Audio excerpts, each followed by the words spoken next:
is part 1 of solutions. So what is a solution? Solution is a homogeneous mixture. Homogeneous, the composition is uniform throughout, and you cannot identify there are two things. It can be a homogeneous mixture of two or more components, and if there are two components, if there are two components, that is one solvent and one solute, that mixture is what we call as a binary mixture. Binary mixture or binary solution. Binary solution, one solvent, one solute. Alright. Now, how do you define this solute? This is something that you know. Solvent is something which is present in large quantity compared to solute.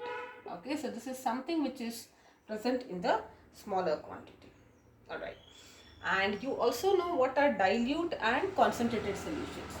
When I say dilute solution, the solute concentration is very, very less in compared with the solvent, and concentrated is the other way around. Concentrated solution means you have more solute, you have much solute. Now I should not say that it is greater and all that, but comparatively it is going to be greater than a dilute solution. You have more solute, that's what we say. Large amount of solute. It may not be greater than the solvent as such, but large amount of solute, because there is a factor which determines that maximum solute which can be added. That's about saturation, right? Yes. Okay, this is about the basic intro. And you know, when I say homogeneous mixture, one important thing is we can easily separate them by physical methods. That's point number 1. And there is no bond as such. That's the main difference between mixture and a compounds. Alright. So now, having said that, we will talk about different types of solutions, and this is very, very important. So different types of solutions.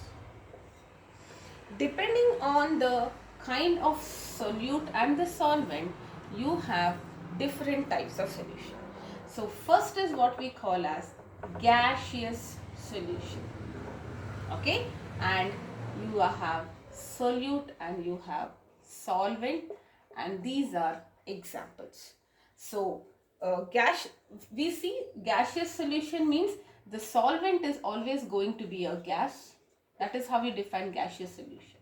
The name comes from the kind of solvent. The solvent is going to be gas. Now the solute can be either a gas, a liquid, or a solid.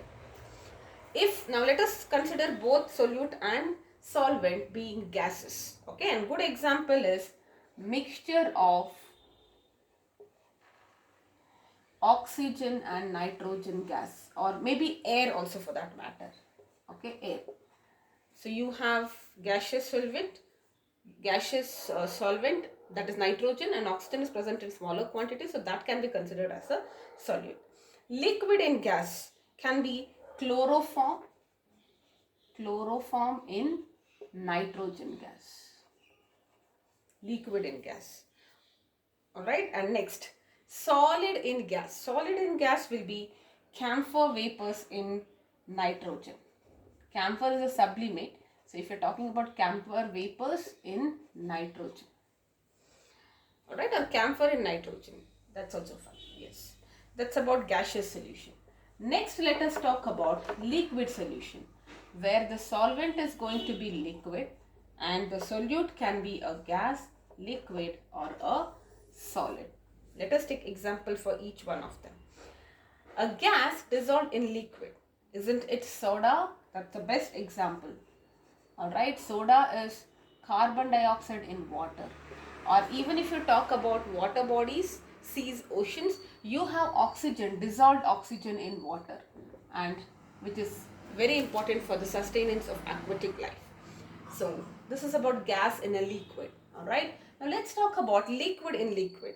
Liquid in liquid, alcohol in water, ethanol, in water.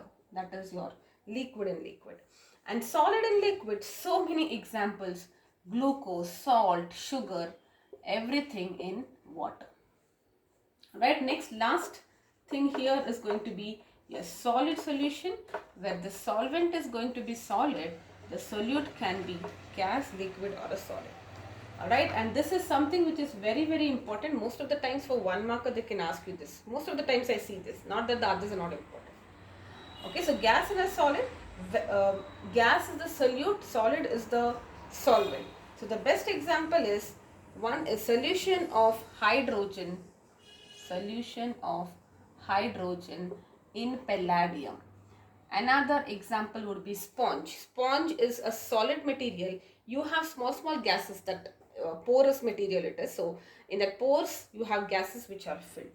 Alright, so hydrogen in palladium and this.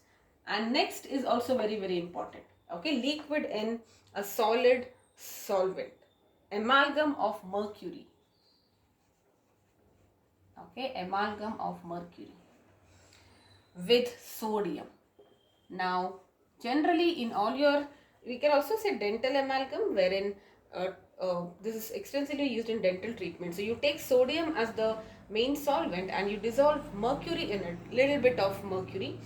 Any solution of mercury is what we call as an amalgam. So you take, mercury is taken in lesser quantity, so that is a liquid solute, and your sodium is the solvent. That's why it is a solid solution, where the solute is liquid in a solid solvent. Solid and solid, copper in gold.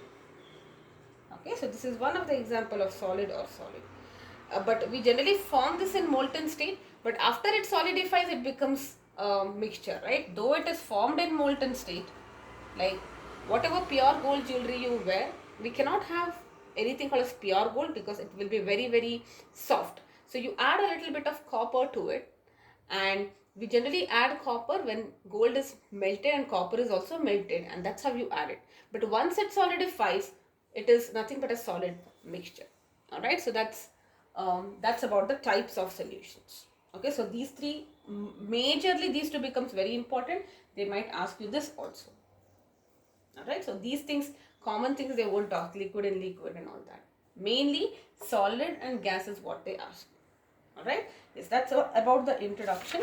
Now let us understand expressing concentration of solutions. How do we express? How do we measure? How do we know that what is the quantity of solute, or whether it is diluted, concentrated? We have to know a quantitative measure, correct? So there are two ways of expressing concentration. This is about expressing concentration of a solution, and there are two ways to do it. One is the qualitative way, and second one is the quantitative method.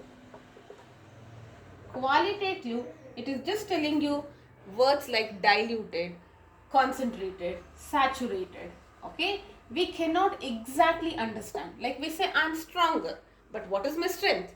I am tall, what is my height? Right? So this is what it is. I don't have a particular value to it. But if I say quantitative, I will be having a number, like I'm 5 feet tall.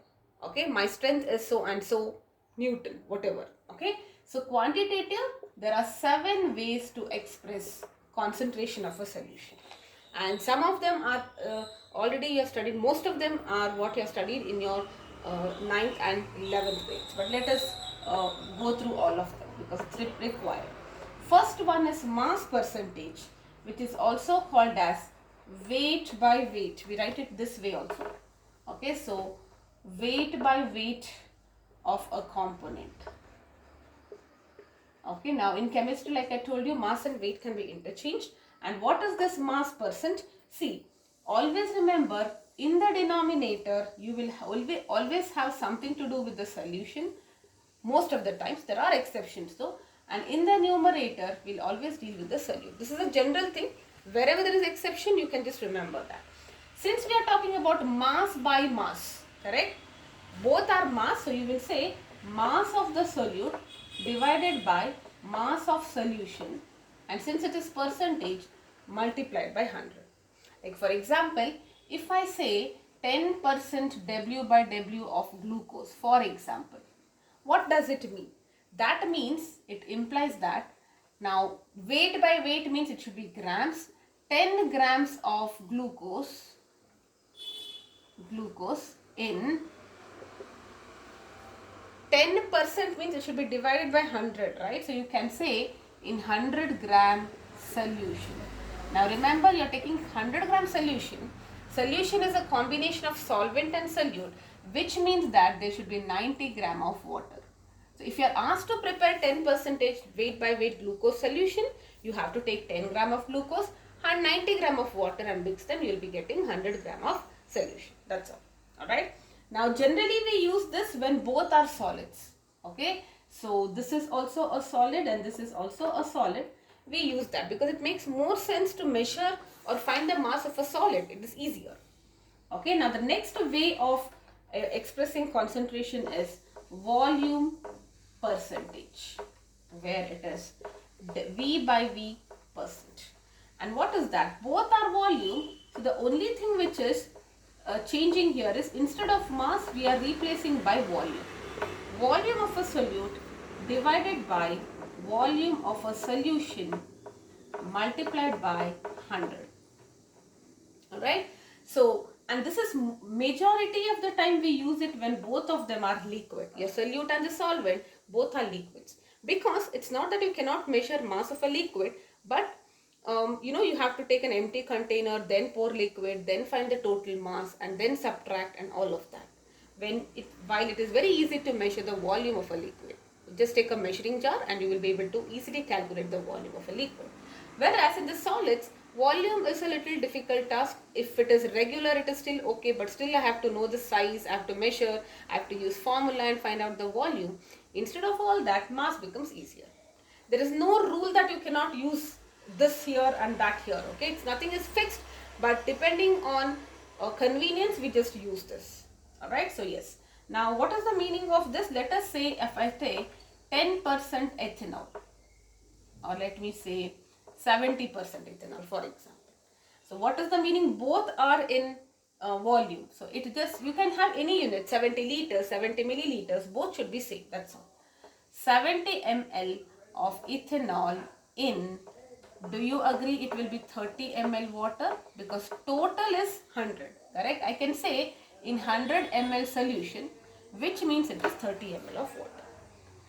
Alright, so that is how that is the second way of expressing concentration, mass by mass, and then you have volume by volume. Next is mass by volume.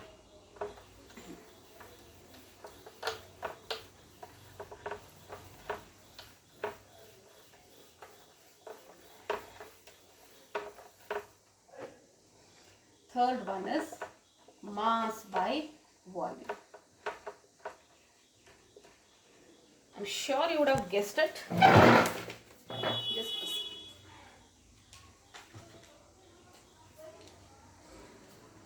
Mass by volume is generally, this is again percent, okay? This is generally, what is the meaning? Let us see. The numerator is solute and that is in mass. That is, you are taking mass of the solute.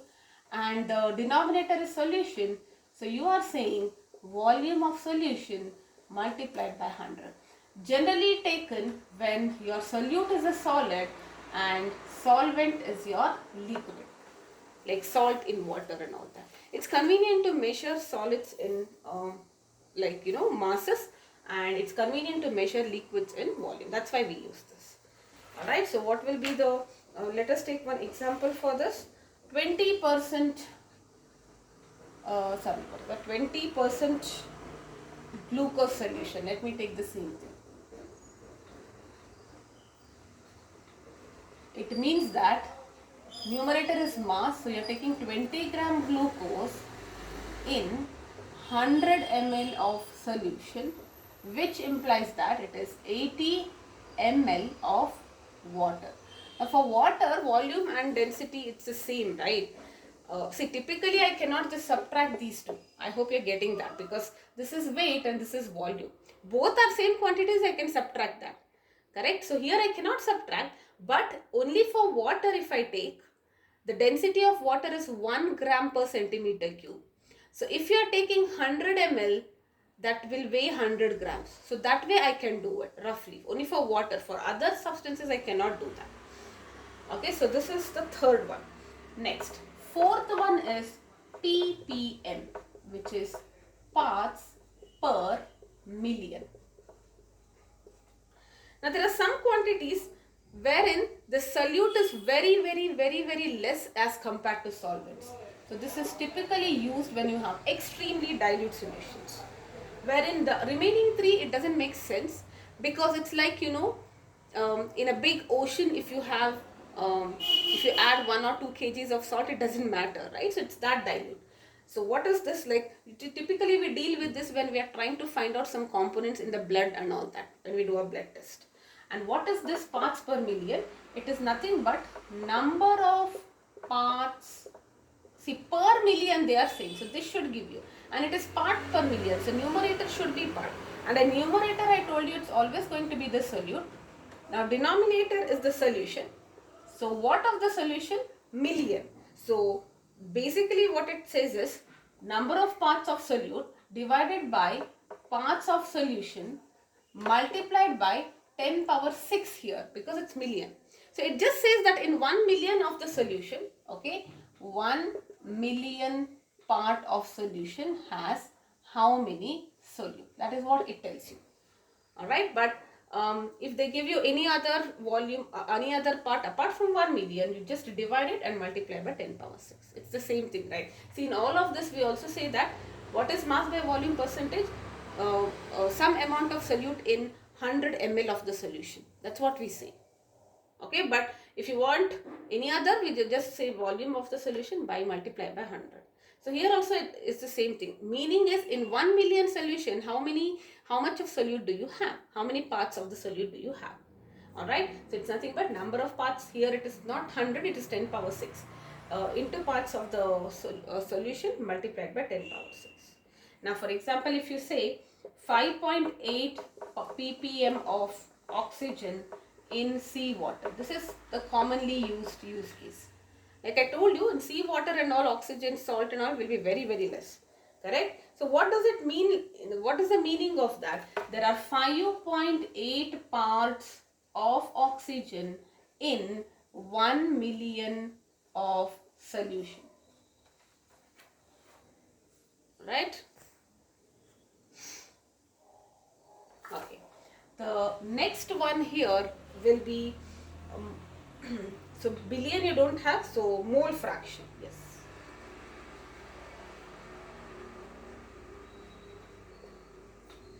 Next one is mole fraction. You already know this. You represent it by x or chi, whatever it is. Alright, so it is nothing but mole fraction means it's a fraction, so there should be division. Both are moles.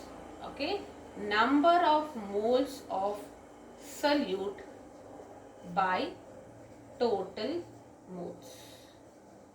Total moles means it is for the whole solution. Okay, and you're not going to multiply by 100 because it is fraction. It's not percentage. Remember that. So if you have a binary mixture, let us say this is my solvent and this is my solute. So what will be the, now you can write it in either ways. Right? If you are telling mole fraction of the solute, generally that is what we need. It is nothing but number of moles of solute by, this is solvent, so it should be solution, so I will write this. Denominator should be solution, that means you have to add both. Alright, so this is about mole fraction, and the sum of mole fractions of all the components should be 1. You know this. Okay, sum of fractions of all components is equal to 1. That means if I have 3 components A, B and C, let us say there is 1 solvent and 2 solute, mole fraction of A plus mole fraction of B plus mole fraction of C should be equal to 1, because it's a fraction after all. Okay, so that's the 5th way. Next, let us talk about the next 2 ways. That's going to be your molarity and molality, super duper important. Whatever you studied in your 9th grade, 11th grade only, nothing different. But we will be doing questions in this, so we need to know this. Molarity is denoted by capital M. Please remember that. Molarity, molality, mola is their common word. So remember, numerator is not in grams or volume or parts, it is moles. Alright, so it is nothing but number of moles of solute, basically number of moles of solute in 1 liter solution. This is the definition. So you say volume of solution in liters multiplied by 100. Yes. Okay, so this is what is, this is how you, oh, I don't, it's not percentage, sorry, it's nothing to multiply by 100. Number of moles of solute divided by volume of the solution, but remember you have to take in liter, because the definition of molarity says that in 1 liter solution, how many moles of solute you have. It is nothing to do with mass, and generally you will be given mass, you have to convert it into moles, because moles is nothing but mass by molar mass, we know that, so that's how you convert it, molecular mass. Yes. So number of moles of solute in 1 liter solution. So if you say something is, they'll give you like this. What is the meaning of 0.25 molar solution or something, sugar solution? It means that there are 0.25 moles of solute in 1 liter of solution. Remember this. I told you most of the cases it's solution. Okay. And the last one is molality. Now this is what is you have to remember.